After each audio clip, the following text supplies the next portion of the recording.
Selamat siang teman-teman semua. Jika kalian sedang menonton video ini, maka kalian sedang mengikuti pembelajaran diferensiasi mata pelajaran bahasa Indonesia. Dan saya di sini bernama Christopher Lanko. Saya mengajar pelajaran bahasa Indonesia kelas 9 di SMP Negeri Bakiting. Dalam membuka kelas, hal pertama yang saya lakukan adalah menyiapkan seorang siswa untuk berdoa untuk kegiatan pembelajaran. Lalu hal berikut saya kemudian mengecek setiap siswa. Setelah mengecek setiap siswa, saya kemudian masuk dalam alur pembelajaran yang berikut, yaitu menyampaikan tujuan pembelajaran. Jadi saat ini, misalkan pada pembelajaran kali ini, saya akan menyampaikan kepada siswa tujuan pembelajaran kali ini, yaitu menyimpulkan unsur pembangun karya sastra dari cerita pendek yang dibaca atau didengar. Dan pada kegiatan berikut, saya akan membuat pertanyaan pemantik untuk merangsang bagaimana respon anak-anak terhadap kegiatan pembelajaran. Jadi saya akan menanyakan siapa yang ingat materi minggu lalu. Jadi misalkan ada beberapa anak yang jawab, maka saya akan langsung meneruskan pembelajaran di kegiatan berikut. Jadi sebelum masuk ke pembelajaran inti, saya akan mendiagnosa kebutuhan pelajar. Jadi kebutuhan pelajar itu terbagi atas 3 gaya belajar. Yang pertama visual, yang kedua audio, dan yang ketiga adalah kinestetik. Jadi saya akan mempersiapkan setiap siswa dengan membagi-bagikan teks yang ada. Satu orang mendapatkan sebuah teks dan di dalamnya terdapat penjelasan terkait unsur intrinsik cerita. Jadi setiap siswa diberi kesempatan untuk membaca. Dalam beberapa menit saya akan mengenali kembali bacaan yang ada. Kemudian saya membuat pertanyaan kepada seluruh siswa. Kemudian ketika pertanyaan yang ada beberapa siswa mampu menjawab sesuai urutan yang benar, maka siswa-siswi tersebut masuk pada kelas visual. Lalu yang kedua adalah auditori.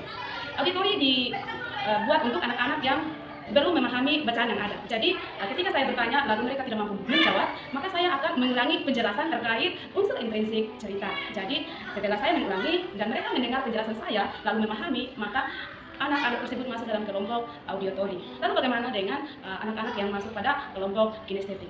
Tentu saja anak-anak ini mempunyai kebutuhan yang berbeda dari kedua kelompok yang tadi.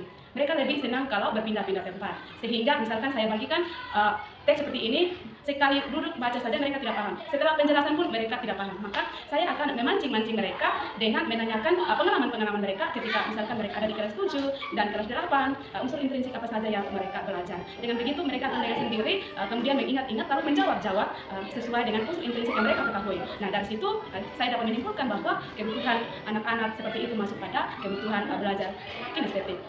Setelah semua siswa saya diagnosa, maka saya pun memilah mereka dalam beberapa kelompok, 3 kelompok besar. Jadi saya lalu menyimpulkan. Jadi kegiatan menyimpulkan ini sama halnya dengan yang kemarin kalian sudah belajar tentang mengidentifikasi unsur pembangun karya sastra.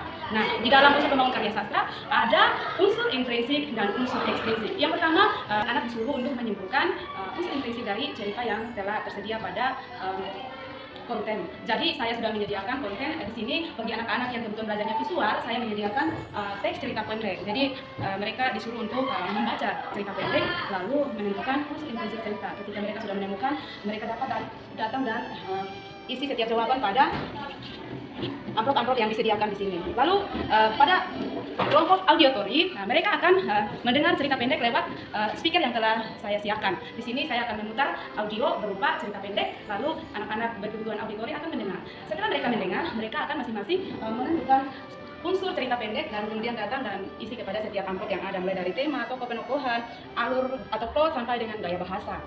Kemudian pada anak-anak yang kebutuhan belajarnya kinestetik, saya telah menggunting-gunting karton seperti ini dan di dalamnya terdapat unsur intrinsik cerita pendek yang telah saya buat. Tetapi gaya belajarnya berbeda dengan kedua kelompok yang lain. Jadi karton-karton ini akan saya sembunyikan di bawah meja, baik meja guru maupun meja siswa, atau di bawah tas ataupun buku. Jadi saya telah memberikan penomoran seperti ini di setiap karton. Siswa-siswi akan mencari lalu menemukan misalkan pada karton yang berisikan nomor 1, misalkan seperti ini, ya itu adalah karton-karton yang berisikan tentang tema dari cerita yang tadi, tentang cerita Budi Pekerti. Demikian juga pada karton-karton pada nomor yang berikut. Mereka akan mengelompokkan lalu membaca dan kemudian menaruhnya ke dalam setiap amplop yang tersedia.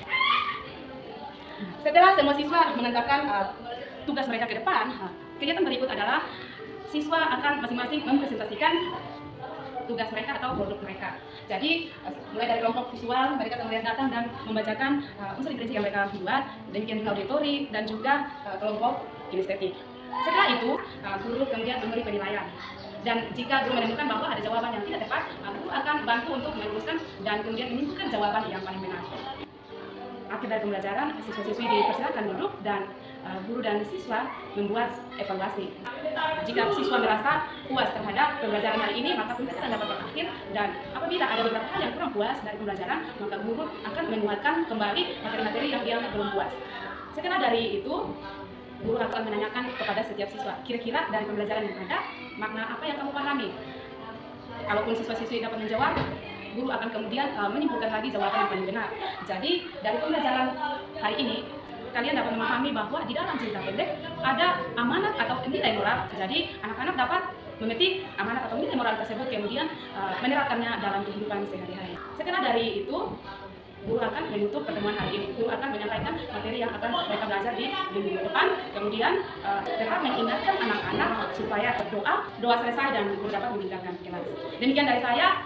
Terima kasih telah menyaksikan video ini dan semoga bermanfaat.